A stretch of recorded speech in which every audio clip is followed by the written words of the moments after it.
റമദാനിന്റെ പകുതിയാകുമ്പോൾ കുനൂത്ത് ഓതാറുണ്ട്. ഓരോ ഉമ്മമാരും ഉപ്പമാരും സഹോദരിമാരും സഹോദരങ്ങളും എല്ലാവരും അറിയേണ്ട നിർബന്ധമായ ചില കാര്യങ്ങളാണ് ഈ വീഡിയോയിലൂടെ നമ്മൾ പരിചയപ്പെടുന്നത്. കുനൂത്തിൽ നമ്മൾ എങ്ങനെയാണ് ഓതുന്നത്? കുനൂത്ത് ഓതുമ്പോൾ നമ്മൾ എല്ലാവരും കൈ ഇങ്ങനെ ഉയർത്തിപ്പിടിക്കാറുണ്ട്. കൈ എങ്ങനെയാണ് പിടിക്കേണ്ടത്? ചില ആളുകൾ ഇങ്ങനെ നല്ല ഈമാൻ കയറിയിട്ട് തക്കുവ കയറിയിട്ട് മുഖം കാണാൻ പറ്റാത്ത രീതിയിൽ ഇങ്ങനെ പിടിക്കാറുണ്ട്. അങ്ങനെയല്ല. ചില ആളുകൾ അവരുടെ വയറ് അത് കുനൂത്തിന് വേണ്ടി അല്ലെങ്കിൽ ദുആ ചെയ്യുന്ന സമയത്ത് കൈവെക്കാനുള്ള ഒരു ഉപകരണമാണ് എന്ന നിലയിൽ അവർ വയറിൽ കൈവെക്കാറുണ്ട്. അങ്ങനെയുമല്ല. പല ആളുകളും പല രൂപത്തിലാണ്. ചില ആളുകൾ ഇങ്ങനെ അത് കുനൂത്ത് കഴിയുമ്പോൾ മുഖമിങ്ങനെ തടവും. ചില ആളുകൾ നെഞ്ചൊക്കെ ഇങ്ങനെ എവിടെയാ നിസ്കാരത്തിലാ നെഞ്ചിങ്ങനെ തടകും. ചില ആളുകൾ അതിനേക്കാൾ ബഹുരസം എൻ്റെ കയ്യിൽ എന്തോ ഉണ്ട്, എന്തോ ഒരു ബറക്കത്ത് കയ്യിലുണ്ട്, അതിങ്ങനെ കൊണ്ടുപോകും സുജൂദിലേക്ക്. സുജൂദിൽ പോകുമ്പോൾ ആ കുനൂത്ത് കഴിഞ്ഞ് പിന്നെ സുജൂദിലേക്കാണല്ലോ, ഇങ്ങനെ എന്തോ ഇങ്ങനെ കൊണ്ടുപോയിട്ട് നമ്മുടെ തറയിൽ എന്തോ ഇങ്ങനെ കമത്തിയിടുന്നത് പോലെ. ഇതൊന്നുമില്ല. അസ്സലാമു അലൈക്കും വറഹ്മത്തുള്ളാഹി വബറകാതുഹു. പരിശുദ്ധമായ റമദാനിന്റെ ആദ്യത്തെ 10 ദിവസങ്ങൾ നമ്മളിൽ നിന്നും വിട പറഞ്ഞ് റഹ്മത്തിന്റെ 10 വിട പറഞ്ഞ് മഗ്ഫിറത്തിന്റെ 10ലാണ് നമ്മൾ എല്ലാവരും ഉള്ളത്. നമുക്കറിയാമല്ലോ, നമ്മളെല്ലാവരും സാധാരണ റമദാൻ മാസത്തിൽ ചെയ്യാറുള്ള ഒരു അമലാണ് റമദാനിന്റെ പകുതിയാകുമ്പോൾ 15ാമത്തെ ആ ദിവസം കഴിഞ്ഞ് 16ലേക്ക് പ്രവേശിക്കുന്ന ആ ദിവസം മുതൽ കുനൂത്ത് ഓതാറുണ്ട്. കുനൂത്ത് സാധാരണ ശാഫിഈ മദ്ഹബ് അനുസരിച്ച് എല്ലാ സുബ്ഹി നമസ്കാരത്തിലും ഓതൽ, സുബ്ഹിയുടെ 2ാമത്തെ റക്അത്തിൽ ഇഅ്തിദാലിന് ശേഷം ഓതൽ സുന്നത്താണ്. അതോടൊപ്പം തന്നെ ശാഫിഈ മദ്ഹബുകാരായ എല്ലാവരെയും സംബന്ധിച്ചിടത്തോളം വിത്ർ നമസ്കാരത്തിൽ, റമദാനിൻ്റെ പകുതിക്ക് ശേഷം വിത്ർ നമസ്കാരത്തിൽ ആ വിത്റിൻ്റെ 3ാമത്തെ റക്അത്ത്, 3 റക്അത്ത് വിത്ർ നിസ്കരിക്കുകയാണെങ്കിൽ 3ാമത്തെ റക്അത്തിൽ, 5 റക്അത്ത് വിത്ർ നിസ്കരിക്കുകയാണെങ്കിൽ 5ാമത്തെ റക്അത്തിൽ, ഇനി 11 റക്അത്ത് വിത്ർ നിസ്കരിക്കുകയാണെങ്കിൽ 11ാമത്തെ റക്അത്തിൽ ആ ഇഅ്തിദാലിൽ റുകൂഅ് ചെയ്ത് റുകൂഇൽ നിന്നും എഴുന്നേറ്റ് കഴിഞ്ഞ റബ്ബനാ ലക്കൽ ഹംദു മിൽ അസ്സമാവാതി വമിൽ അൽ അർളി വമിൽ അമാ ശിഅത മിൻ ഷൈഇൻ ബഅദ് എന്ന് പറഞ്ഞതിന് ശേഷം അവൻ കുനൂത്ത് ഓതൽ പ്രത്യേകം സുന്നത്താണ്. നമ്മൾ മദ്രസ തൊട്ടേ പഠിച്ചിട്ടുള്ള കുനൂത്തിന്റെ വാചകങ്ങൾ നമുക്കെല്ലാവർക്കും അറിയാം. അല്ലാഹുമ്മ ഹ്ദിനാ ഫീമൻ ഹദൈത് വആഫിനാ ഫീമൻ ആഫൈത് വതവല്ലനാ ഫീമൻ തവല്ലൈത് വബാരിക് ലനാ ഫീമാ അഅ്തൈത് വഖിനാ ശർറ മാ ഖളൈത് ഫഇന്നക തഖ്ളീ വലാ യുഖ്ളാ അലൈക വഇന്നഹു ലാ യളില്ലു മൻ വാലൈത വലാ യഇസ്സു മൻ ആദൈത തബാറക്ത റബ്ബനാ വതആലൈത ഫലകൽ ഹംദു അലാ മാ ഖളൈത നസ്തഗ്ഫിറുക വനതൂബു ഇലൈക വസ്സല്ലല്ലാഹു തആല വസല്ലമ അലാ ഖൈരി ഖൽഖിഹി സയ്യിദിനാ മുഹമ്മദിൻ നബിയിൽ ഉമ്മി വഅലാ ആലിഹി വസ്വഹ്ബിഹി വസല്ലം റബ്ബനാ ഗ്ഫിർ വർഹം വഅൻത ഖൈറുർ റഹീമീൻ. ഇത് കുനൂത്തിന്റെ ഒരു രൂപമാണ്. ഇതിൽ നിന്നും ചില വാക്കുകൾ അങ്ങോട്ടും ഇങ്ങോട്ടും മാറിയിട്ടുള്ള കുനൂത്തുകൾ മറ്റു സ്ഥലങ്ങളിലൊക്കെ പാരായണം ചെയ്യാറുണ്ട്. കുനൂത്ത് എങ്ങനെ ഓതിയാലും അത് കുനൂത്ത് തന്നെയാണ്. പ്രത്യേകിച്ച് ഈ വാക്കുകൾ ഹദീസിൽ നബി സല്ലല്ലാഹു അലൈഹി വസല്ലം തങ്ങൾ ഓതാൻ പറഞ്ഞിട്ടുള്ള ഈ വാക്കുകൾ ഉൾക്കൊണ്ടാൽ അതൊക്കെ എന്തായി മാറി? കുനൂത്തായി മാറി. എന്നു മുതലാണ് ഇത് ഓതേണ്ടത്? റമദാനിൻ്റെ ആദ്യത്തെ പകുതിക്ക് ശേഷം. അതായത് റമദാൻ 15 ഇന്ന് റമദാൻ 15 ആണെങ്കിൽ ഇന്നത്തെ മഗ്രിബ് തൊട്ട്, അതായത് 16ലേക്ക് നമ്മൾ പ്രവേശിക്കുന്നു. ഇന്നത്തെ മഗ്രിബ് പ്രവേശിച്ച് പിന്നെ ഇശാ കഴിഞ്ഞ് തറാവീഹ് കഴിഞ്ഞ് വിത്റിലെ ഇന്നത്തെ വിത്ർ തൊട്ട് നമ്മൾ ഇത് ഓതി തുടങ്ങുക. അതാണ് ഇതിൻ്റെ ടൈം. അത് റമദാൻ 30 പൂർത്തിയായാൽ അന്ന് വരെ, അല്ലെങ്കിൽ 29 ആണെങ്കിൽ അന്ന് വരെ വിത്റിൽ ഇത് നമ്മൾ മുടങ്ങാതെ ഓതുക. ഇനി എൻ്റെ ഉമ്മമാരും ഉപ്പമാരും പ്രത്യേകം ശ്രദ്ധിക്കേണ്ടത്, കുനൂത്തിൽ നമ്മൾ എങ്ങനെയാണ് ഓതുന്നത്? കുനൂത്ത് ഓതുമ്പോൾ നമ്മൾ എല്ലാവരും കൈ ഇങ്ങനെ ഉയർത്തിപ്പിടിക്കാറുണ്ട്. കൈ എങ്ങനെയാണ് പിടിക്കേണ്ടത്? ചില ആളുകൾ ഇങ്ങനെ നല്ല ഈമാൻ കയറിയിട്ട് തക്കുവ കയറിയിട്ട് മുഖം കാണാൻ പറ്റാത്ത രീതിയിൽ ഇങ്ങനെ പിടിക്കാറുണ്ട്. അങ്ങനെയല്ല. ചില ആളുകൾ അവരുടെ വയറ് അത് കുനൂത്തിന് വേണ്ടി അല്ലെങ്കിൽ ദുആ ചെയ്യുന്ന സമയത്ത് കൈവെക്കാനുള്ള ഒരു ഉപകരണമാണ് എന്ന നിലയിൽ അവർ വയറിൽ കൈവെക്കാറുണ്ട്. അങ്ങനെയുമല്ല. സാധാരണ ആളുകളെ സംബന്ധിച്ചിടത്തോളം 2 രീതിയിലാണ് അവർ കൈ ഉയർത്താറുള്ളത്. ഒന്ന്, ഇങ്ങനെ ഉയർത്തുന്ന ആളുകളുണ്ട്. 2, ഇങ്ങനെ ഉയർത്തുന്ന ആളുകളുണ്ട്. ഇങ്ങനെ ഉയർത്തിയാലും ഇങ്ങനെ വെച്ചാലും രണ്ടും അസ്ലു സുന്നത്ത് നമുക്ക് കിട്ടും, കൈ ഉയർത്തിയ സുന്നത്ത് കിട്ടും. എന്നാൽ ഇത് രണ്ടിലും വെച്ച് ഏറ്റവും ശ്രേഷ്ഠമായ രൂപം അത് രണ്ടും ചേർത്ത് വെക്കലാണ്. ചേർത്ത് വെച്ചിട്ട് കുനൂത്ത് ഓതുമ്പോൾ കൈയിൻ്റെ വെള്ളയിലേക്ക്, 2 കൈയിൻ്റെയും വെള്ളയിലേക്ക് നോക്കലാണ് ഏറ്റവും അഫ്ളലായിട്ടുള്ളത്. അതുകൊണ്ട് ഇങ്ങനെ വെക്കുന്ന ആളുകളുണ്ടെങ്കിൽ, ഇങ്ങനെ വെക്കാൻ സാധിക്കുമെങ്കിൽ, ഇങ്ങനെ നോക്കാൻ സാധിക്കുമെങ്കിൽ അതങ്ങനെ ചെയ്താൽ അള്ളാഹുവിൻ്റെ ഭാഗത്ത് നിന്നും പ്ലസ് ഒരു പ്രതിഫലം കൂടുതലാണ്. അത് മനസ്സിലാക്കുക. അതുപോലെ തന്നെ കൈ ഇങ്ങനെ ഉയർത്തിപ്പിടിച്ചിട്ട് നമ്മൾ വസല്ലല്ലാഹു തആല വസല്ലമ അലാ ഖൈരി ഖൽഖിഹി സയ്യിദനാ മുഹമ്മദിൻ വഅലാ ആലിഹി വസ്വഹ്ബിഹി വസല്ലം റബ്ബന ഗ്ഫിർ വർഹം വഅൻത ഖൈറുർ റഹീമീൻ. പല ആളുകളും പല രൂപത്തിലാണ്. ചില ആളുകൾ ഇങ്ങനെ അത് കുനൂത്ത് കഴിയുമ്പോൾ മുഖം ഇങ്ങനെ തടവും. ചില ആളുകൾ നെഞ്ചൊക്കെ ഇങ്ങനെ എവിടെയാ നിസ്കാരത്തിലാ നെഞ്ചിങ്ങനെ തടകും. ചില ആളുകൾ അതിനേക്കാൾ ബഹുരസം കയ്യിൽ എന്തോ എൻ്റെ കയ്യിൽ എന്തോ ഉണ്ട്, എന്തോ ഒരു ബറക്കത്ത് കയ്യിലുണ്ട്, അതിങ്ങനെ കൊണ്ടുപോകും സുജൂദിലേക്ക്. സുജൂദിൽ പോകുമ്പോൾ ആ കുനൂത്ത് കഴിഞ്ഞ് പിന്നെ സുജൂദിലേക്കാണല്ലോ, ഇങ്ങനെ എന്തോ ഇങ്ങനെ കൊണ്ടുപോയിട്ട് നമ്മുടെ തറയിൽ എന്തോ ഇങ്ങനെ കമത്തിയിടുന്നത് പോലെ. ഇതൊന്നുമില്ല. കുനൂത്ത് ഓതിക്കഴിഞ്ഞാൽ 2 കൈയും താഴേക്കിടുക. 2 കൈയും താഴേക്കിട്ടിട്ട് സമാധാനത്തോടെ റാഹത്തോടെ സുജൂദിലേക്ക് പോവുക. അല്ലാതെ ഇങ്ങനെ പിടിച്ചുകൊണ്ട് പോകണമെന്നൊന്നും ഒരു കിതാബിലുമില്ല. മുഖം തടവാനും പാടില്ല. കാരണം നിസ്കാരത്തിൽ ഒരുപാട് അനക്കം വന്നാൽ നിസ്കാരം ബാത്തിലാകും.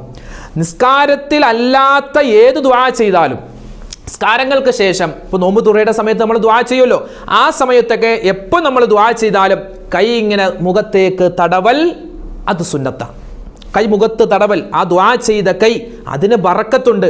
അത് മുഖത്ത് തടവൽ സുന്നത്താണ്, നല്ലതാണ്. നിസ്കാരത്തിൽ കുനൂത്തിൽ ഇങ്ങനെ വെച്ചിട്ട് തടകാൻ നിൽക്കണ്ട. കാരണം അങ്ങനെ അനക്കം കൂടിയാൽ നിസ്കാരം ബാത്തിലാവാൻ സാധ്യതയുണ്ട്. അത് പ്രത്യേകം മനസ്സിലാക്കുക. അതുപോലെ തന്നെ പ്രത്യേകം ശ്രദ്ധിക്കുക, ഇമാമ് അല്ലാഹുമ്മ ഹ്ദിനാ ഫീമൻ ഹദൈത് എന്ന് ഓതുമ്പോൾ മഅ്മൂമീങ്ങൾ എന്ത് ചെയ്യുക? ആമീൻ പറയുക. അത് ദുആഇന്റെ വാക്കുകളാണ്. അല്ലാഹുമ്മ ഹ്ദിനാ ഫീമൻ ഹദൈത്, അപ്പോൾ മഅ്മൂമീങ്ങൾ ആമീൻ. വആഫിനാ ഫീമൻ ആഫൈത്, മഅ്മൂമീങ്ങൾ ആമീൻ. വതവല്ലനാ ഫീമൻ തവല്ലൈത്, അപ്പോഴും ആമീൻ. വബാരിക് ലനാ ഫീമാ അഅതൈത് വഖിനാ ശർറ മാ ഖളൈത്. ഇതുവരെ ദുആയാണ്. അതുവരെ നമ്മൾ എന്ത് ചെയ്യുക? ഇമാമ് പറയുമ്പോൾ ആമീൻ ആമീൻ ആമീൻ എന്ന് പറയുക. അത് കഴിഞ്ഞ് പറയുന്നത് ഫഇന്നക തഖ്ലി വലാ യുഖ്ലാ അലൈക വഇന്നഹു ലാ യളില്ലു മൻ വാലൈത വലാ യഇസ്സു മൻ ആദൈത. ഇതൊക്കെ അല്ലാഹുവിനെ വാഴ്ത്തലും പുകഴ്ത്തലുമാണ്, സനാ ആണ്. ആ സമയത്ത് എന്ത് ചെയ്യുക? ഇമാമ് പറയുന്നത് പോലെ മഅ്മൂമീങ്ങളും ഇമാമിനോടൊപ്പം തന്നെ പറയുക. എന്നിട്ട് അവസാനം വസല്ലല്ലാഹു തആല വസല്ലമ ആ സ്വലാത്ത് ചൊല്ലുമ്പോൾ ഇമാമിന്റെ കൂടെ പറയേണ്ട കാര്യമില്ല, ഇമാമ് തന്നെ ഉറക്കെ പറയട്ടെ. വസല്ലല്ലാഹു തആല വസല്ലമ അലാ ഖൈരി ഖൽഖിഹി സയ്യിദനാ മുഹമ്മദിൻ വഅലാ ആലിഹി വസ്വഹ്ബിഹി വസല്ലം. അത് പറയുമ്പോൾ മഅ്മൂമീങ്ങൾ ആമീൻ. റബ്ബന ഗ്ഫിർ വർഹം വഅൻത ഖൈറുർ റഹീമീൻ. ആ സമയത്തും ആമീൻ. ഇവിടെ പല ആളുകളും ചോദിക്കാറുള്ള സംശയമാണ്, ഉസ്താദേ അല്ലാഹുമ്മ ഹ്ദിനാ എന്നാണോ അല്ലാഹുമ്മ ഹ്ദിനി എന്നാണോ? അല്ലാഹുമ്മ ഹ്ദിനാ ഫീമൻ ഹദൈത് വആഫിനാ ഫീമൻ ആഫൈത് എന്നാണോ? അല്ലാഹുമ്മ ഹ്ദിനി ഫീമൻ ഹദൈത് വആഫിനി ഫീമൻ ആഫൈത് എന്നാണോ? നമ്മൾ ജമാഅത്തായിട്ട് നമസ്കരിക്കുമ്പോൾ ഇമാമ് നിൽക്കുന്ന ആള് അല്ലാഹുമ്മ ഹ്ദിനാ ഫീമൻ ഹദൈത് വആഫിനാ ഫീമൻ ആഫൈത് എന്ന് പറയണം. കാരണം അത് അവനിക്ക് വേണ്ടി മാത്രമുള്ള ദുആയല്ല, പുറകിൽ നിൽക്കുന്ന മഅ്മൂമിങ്ങൾക്കും വേണ്ടിയുള്ള ദുആയാണ്. അതുകൊണ്ട് എല്ലാവരെയും ഉൾപ്പെടുത്തി അല്ലാഹുവേ ഞങ്ങൾക്ക് നീ ഹിദായത്ത് നൽകണേ, ഞങ്ങൾക്ക് നീ ആഫിയത്ത് നൽകണേ എന്ന് പറയലാണ് വേണ്ടത്. ഇനി ഒറ്റയ്ക്ക് നിസ്കരിക്കുന്ന ആളുകളെ സംബന്ധിച്ചിടത്തോളം അവർ അല്ലാഹുമ്മ ഹ്ദിനി, അല്ലാഹുവേ എനിക്ക് നീ ഹിദായത്ത് നൽകണം, എനിക്ക് നീ എൻ്റെ ശരീരത്തിന് ആഫിയത്ത് നൽകണം എന്ന് നീ എന്ന് പറഞ്ഞാലും കുഴപ്പമില്ല, അല്ലാഹുമ്മ ഹ്ദിനാ എന്ന ബഹുവചനം പറഞ്ഞാലും കുഴപ്പമില്ല. അപ്പോൾ ഇമാമ് നിൽക്കുന്ന ആൾ പ്രത്യേകം ശ്രദ്ധിക്കുക, അയാൾ കുനൂത്ത് ഓതുന്ന സമയത്ത് അല്ലാഹുമ്മ ഹ്ദിനാ എന്ന് പറയലാണ് വേണ്ടത്. ഒരു കുനൂത്തിന്റെ ടെക്സ്റ്റ് നിങ്ങൾക്ക് സ്ക്രീനിൽ കാണുവാൻ സാധിക്കും. നമുക്കെല്ലാവർക്കും അതൊന്ന് പാരായണം ചെയ്തിട്ട് അതിൻ്റെ അർത്ഥം എന്താണെന്ന് നമുക്ക് നോക്കാം. അല്ലാഹുമ്മ ഹ്ദിനാ ഫീമൻ ഹദൈത്, അല്ലാഹുവേ നീ സന്മാർഗത്തിലാക്കിയവരോടൊപ്പം എന്നെയും നീ സന്മാർഗത്തിലാക്കണേ. വആഫിനാ ഫീമൻ ആഫൈത്, നീ സൗഖ്യം നീ സുഖം നൽകിയവരോടൊപ്പം എനിക്കും സൗഖ്യവും സുഖവും നീ നൽകണേ. വതവല്ലനാ ഫീമൻ തവല്ലൈത്, അല്ലാഹുവേ നീ സംരക്ഷണം ഏറ്റെടുത്തവരോടൊപ്പം എൻ്റെ സംരക്ഷണവും നീ ഏറ്റെടുക്കണമേ. വബാരിക് ലനാ ഫീമാ അഅതൈത്, അല്ലാഹുവേ നീ നൽകിയതിൽ ഞങ്ങൾക്ക് ബറക്കത്ത് ചൊരിയണേ, ബറക്കത്ത് ചെയ്യണേ. എന്തൊക്കെ സാധനങ്ങൾ, എന്തൊക്കെ വസ്തുക്കൾ, എന്തൊക്കെ കാര്യങ്ങൾ നൽകിയിട്ടുണ്ടോ അതിൽ മുഴുവനും നീ ബറക്കത്ത് നൽകണേ എന്നാണ് ചോദിക്കുന്നത്. പിന്നെയോ വഖിനാ ശർറ മാ ഖളൈത്, അല്ലാഹുവേ നീ ഞങ്ങൾക്ക് വിധിച്ചിരിക്കുന്ന ആപത്തുകളിൽ നിന്നും ഞങ്ങളെ നീ രക്ഷിക്കണേ അല്ലാ. ഇത്രയും നമ്മൾ അള്ളാഹുവിനോട് ചെയ്യുന്ന ദുആയാണ്. ഇനി ബാക്കിയുള്ളത് സനാ ആണ്, അള്ളാഹുവിനെ പുകഴ്ത്തുകയാണ്.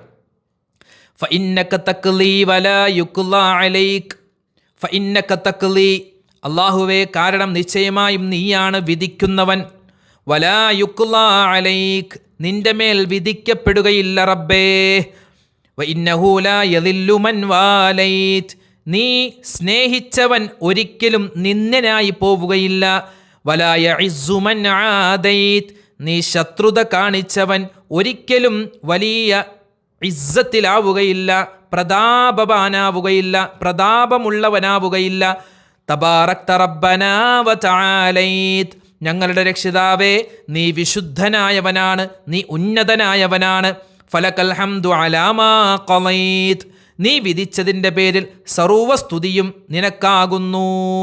എന്നിട്ട് പിന്നെ അവസാനം പറയുന്നു, അസ്തഗ്ഫിറുക വ അതൂബു ഇലൈക്, അസ്തഗ്ഫിറുക, അല്ലാഹുവേ, ഞാൻ നിന്നോട് പാപമോചനം തേടുകയാണ്. വ അതൂബു ഇലൈക്, നിന്നിലേക്കാണ് ഞാൻ ഖേദിച്ച് മടങ്ങുകയും ചെയ്യുന്നത്. ഇത്രയും സനാ ആണ്, ബാക്കിയുള്ള എല്ലാവരോടും കൂടി ഒന്നിച്ച് പറയേണ്ട കാര്യമാണ്. ഇതാണ് ഇതിൻ്റെ ഏകദേശ അർത്ഥം. അത് കഴിഞ്ഞ് പിന്നെ ഇമാമു ഉറക്കെ പറയണം. അതായത് അല്ലാഹുമ്മ ഹദിനാ ഫീമൻ ഹദൈത് വആഫിനാ ഫീമൻ ആഫൈത് വതവല്ലനാ ഫീമൻ തവല്ലൈത് വബാരിക് ലനാ ഫീമാ അഅതൈത് വഖിനാ ശർറ മാ ഖളൈത്. ഈ 5 വാചകങ്ങളും എത്ര ശബ്ദത്തിലാണോ പറഞ്ഞത് ആ ശബ്ദത്തിലായിരിക്കണം ഇവിടം തൊട്ട്. അതായത് വസല്ലല്ലാഹു തആല വസല്ലമ അലാ ഖൈരി ഖൽഖിഹി സയ്യിദിനാ മുഹമ്മദിൻ നബിയിൽ ഉമ്മിയി വഅലാ ആലിഹി വസ്വഹ്ബിഹി വസല്ലം. ഇതും റബ്ബനഗ്ഫിർ വർഹം വ അൻത ഖൈറുർ റാഹിമീൻ, ഇതും ആ ശബ്ദത്തിൽ വേണം പറയാൻ. അപ്പോൾ ഇത് രണ്ടും പറയുമ്പോൾ ആമീൻ ആമീൻ എന്ന് മഅ്മൂമീങ്ങൾ പറയേണ്ടതാണ്. എന്താ അതിൻ്റെ അർത്ഥം? അല്ലാഹുവേ, ഉമ്മിയായ മുത്ത് റസൂൽ സല്ലല്ലാഹു അലൈഹി വസല്ലമ തങ്ങൾക്കും അവിടുത്തെ കുടുംബത്തിനും അവിടുത്തെ അസുഹാബിനും എല്ലാവർക്കും റബ്ബേ, നീ ഗുണവും രക്ഷയും സമാധാനവും നൽകണേ. റബ്ബനഗ്ഫിർ വർഹം വ അൻത ഖൈറുർ റാഹിമീൻ, അല്ലാഹുവേ, നീയാണ് ഏറ്റവും വലിയ കരുണ ചെയ്യുന്നവൻ, നീയാണ് ഈ ലോകത്തിലെ ഏറ്റവും വലിയ കരുണാനിധി, കാരുണ്യവാൻ നീയാണ് എന്ന് അള്ളാഹുവിനെ പുകഴ്ത്തുകയും വാഴ്ത്തുകയും ചെയ്യുകയാണ്. അതുപോലെ തന്നെ വീട്ടിൽ തറാവിഹ് നിസ്കരിക്കുന്ന ഉമ്മമാരുണ്ടാകും, ജമാഅത്തായിട്ട് നിസ്കരിക്കുന്ന ഉമ്മമാർ, വിത്ർ നിസ്കരിക്കുന്ന ഉമ്മമാർ, അവർക്കും ഈ പറഞ്ഞതൊക്കെ ബാധകമാണ്. അവരും ഇങ്ങനെ തന്നെയാണ് ചെയ്യേണ്ടത്. അയൽവാസികളായ ഉമ്മമാരൊക്കെ ഒരു വീട്ടിൽ ഒരുമിച്ച് കൂടിയിട്ട് ഒരാൾ ഇമാം എന്ന് നിസ്കരിക്കുന്നുണ്ടാകും. അവരും ഇതുപോലെ തന്നെ അല്ലാഹുമ്മ ഹദീനാ ഫീമൻ ഹദീത്, അവർക്ക് പെണ്ണായതുകൊണ്ട് ഞങ്ങൾക്ക് വ്യത്യാസമുണ്ടോ എന്നൊന്നും ചോദിക്കേണ്ട, എല്ലാവർക്കും ഒന്ന് തന്നെയാണ്, ദുആയൊക്കെ ഒരുപോലെ തന്നെയാണ്. അപ്പോൾ അവരും ഇങ്ങനെ ദുആ ചെയ്യുക.